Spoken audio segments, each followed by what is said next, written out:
Hey everybody, Black Ninja 797 here, and welcome back to another episode of Myth-Busting Mondays. And in today's episode, guys, for the final myth, we are going to be testing if whether or not it is possible that if snipers end up having bullet drop in Left 4 Dead. So that is going to be the final myth, and I hope you're looking forward to that. And by the way, guys, at the very end of the video, I'm also going to be having an important question for you guys related to the Myth-Busting Mondays series, so please make sure you stick around for that.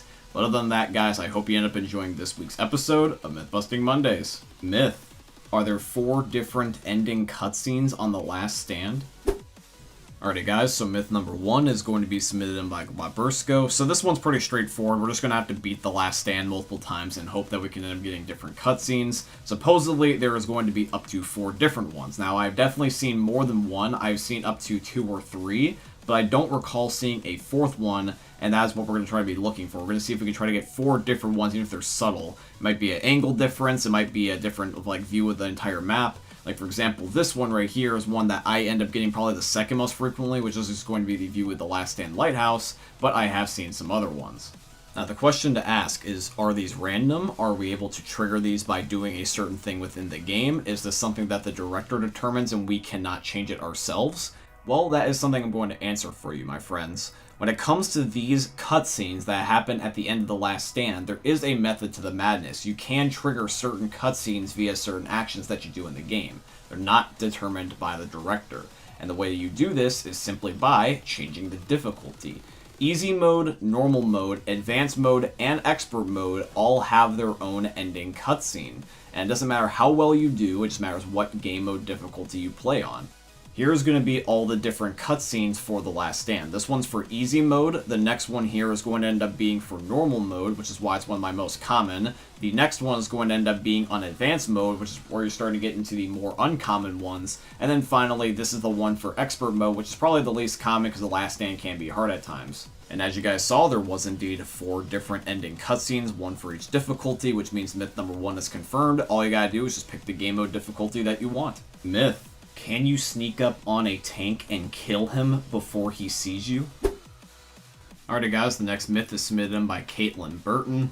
And now for myth number 2, guys, I know automatically that this is going to be busted just due to the fact that the tank has a crap ton of health. However, though, I still thought that this myth was interesting enough that I want to entertain the idea of still being able to sneak up on the tank part, at least of this myth, because that part interests me.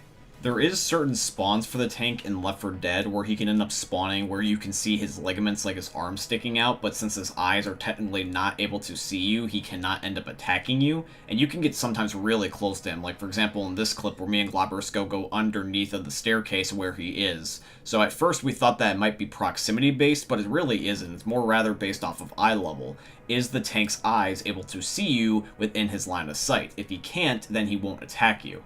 Now, with that being said, is there a certain map where you can end up flanking around the tank for this to be possible? Because on the passing, for example, here with this particular tank, you can't go around him, you must go through, but there is some other parts of maps where you have alternative options, such as, for example, this part of the Parish campaign, which we're going to be testing for this, where you can end up having 3 possible different paths you can take to get to the same destination. You can cut through the bar, you can go through the little hallway area unless it's blocked off by cement, and then finally there is going to be the staircase that goes over to the fence, and you can climb over it. What me and the guys are going to do is we're going to be having a tank spawned in at the fence area, and we're going to go around the bar area so that way we can get behind the tank and see if whether or not that we can end up being able to jump him and at least get some damage in before he inevitably ends up attacking us. So here is going to be footage of our best attempt. Dan has spawned in a idle tank and he is not ready to attack us yet because he's not made eye contact with us. I'm going to try to sneak up on him and get as close as I can before he inevitably ends up attacking me. And it's right about here at the fence that the tank all of a sudden is able to notice me, and my screen starts to shake, and he starts to approach me. And the thing is, though, is that, as you guys saw from the gameplay, he did not make visible eye contact with me. I was not able to see him, and he was around the corner. Which is weird considering the fact that on the passing footage, I could get underneath of the tank, under the stairs, and he didn't care at all. So is it based off of eyesight, or is it going to be based off of proximity? And I'm going to give you guys what I think it is. I think it's a little bit of both. Imagine that if the tank's eyes ended up having a complete view of the entire map, like he had X-ray vision. And here's the thing, is that as a player is visible within that eye contact, As long as he's at a certain distance, that gives the tank permission to attack. So let's say that he has a 360-degree sphere around his player model, and anything around that general bubble, if you step inside of it, it will set the tank off. Basically, if you invade his personal space, it gives him permission to aggro. And it doesn't matter whether or not the model's looking at you, it's just if you step in that bubble from a certain distance. I think, unlike the passing footage where we were able to get within his bubble, I think that even though it's 360 degrees, I don't think that that counts for underneath of him. Imagine a dome rather than a full-on circle. If you were to get underneath of the circle, the tank will not aggro on you because you're underneath of his little proximity sphere. However, though, if you are at the same level as him, it doesn't matter where you approach, you will end up triggering him and then he'll attack you. So at least for sneaking up on the tank, this myth does have some merit. In fact, if it was just about sneaking up, this would be confirmed, but since it's specifically about sneaking up and killing, the tank has way too much HP for that to even be possible. I have to unfortunately label the myth at busted, but Caitlin, this was a very unique myth. Thank you for submitting it our way. Myth: is there a mini version of No Mercy under the No Mercy map? Alrighty guys, so this myth is going to be submitted in by Dan/Dr. Zed. All we gotta do is just no clip under No Mercy, and we're going to be looking around and seeing if we can find any sort of textures that resemble the map in itself.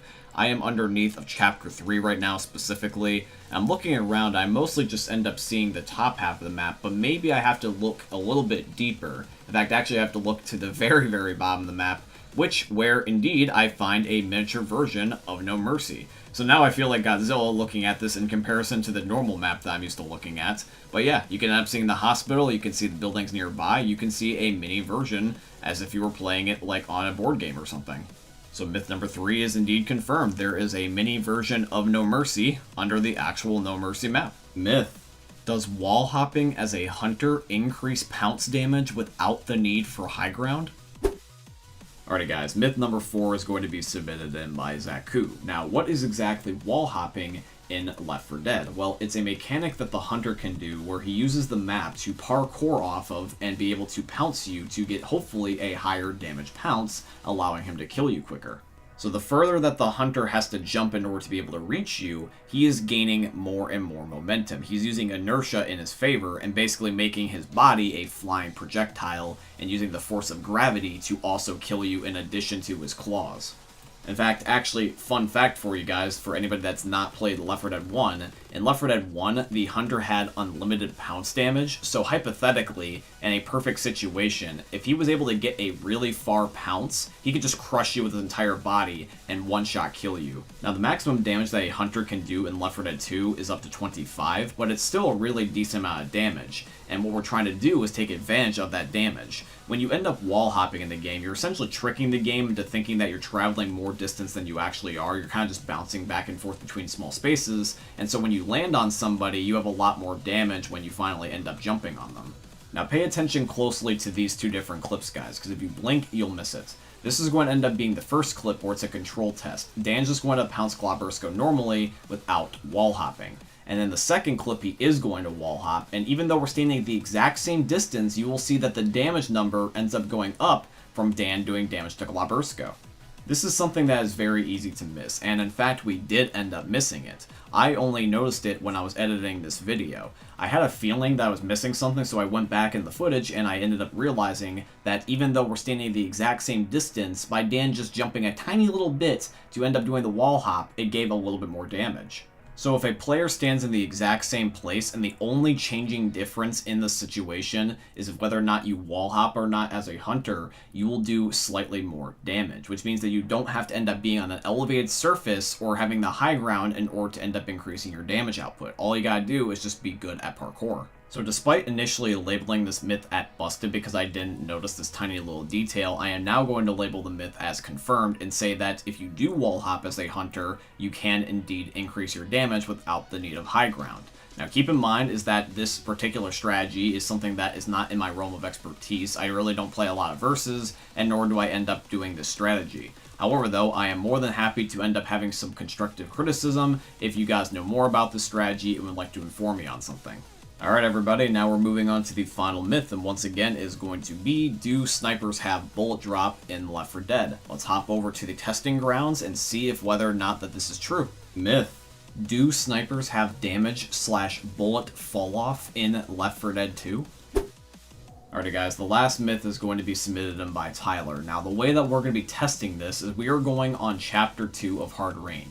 We're going to have Dan stand all the way at the gas station sign while we are at the elevator. This is going to be what I would like to believe is the farthest fair distance to be able to test this without breaking the game or getting skewed numbers. We're going to zoom in with all the different sniper scopes and try to shoot at each other and see if whether or not that by shooting each other in certain body parts or by slightly backing up a little bit, if the damage ends up falling off or if it's just the exact same.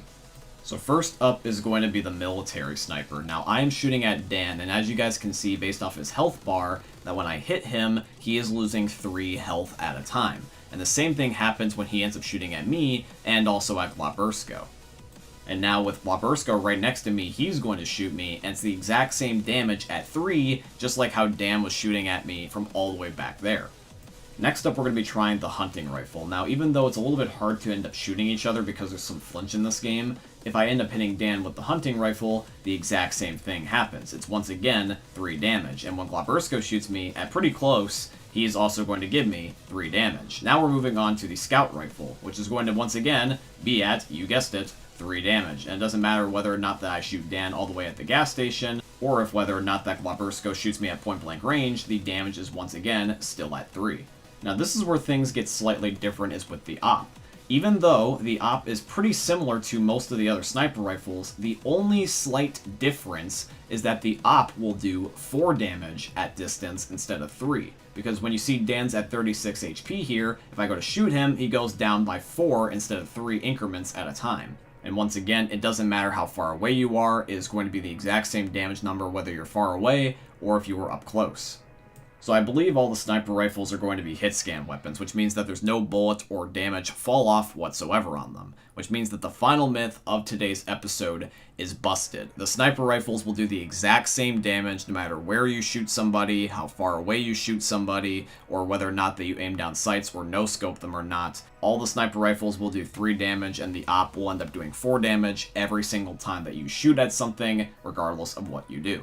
Alrighty guys, so that's going to be another episode of Myth-Busting Mondays, but before you guys do click off and watch another video, I want to give you guys an announcement real quick / ask you guys for some help. Later this year, on June the 5th, will end up being the date for the 100th episode of Myth-Busting Mondays. Myth-Busting Mondays episode 100 is something that I really want to end up making a big, fun episode and end up having it be a mini event. And in order to do that, I need your guys' help.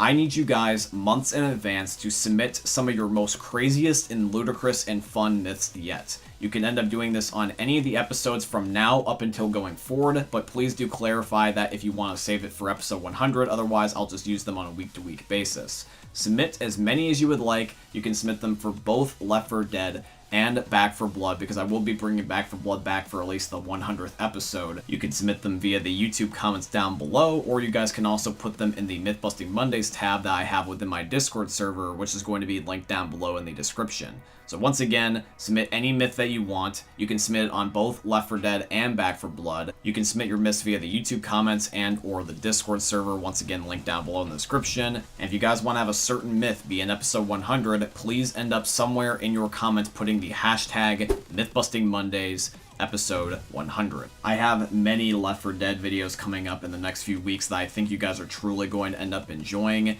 I'm very much looking forward to showing them to you, and this is one of many to come. And I hope you guys end up enjoying this episode of Myth-Busting Mondays here today. If you have, please make sure you drop a like to show your support on the series, and just share this video around for anyone that you think would end up enjoying binge watching the series from beginning to end. I would definitely appreciate it. But yeah guys, I hope you end up enjoying seeing another YouTube video from the most unique YouTubers are ever going to see. Thanks for watching guys, love all of you, and peace out. Hey meme lords, Jesus here. And you better have enjoyed that video there by the Eternal God Daddy Ninja. You should probably subscribe too, or the mighty Moab will come for your balls. If you enjoyed the video, you might like it too. And give me the memes. Flash, bang, boom!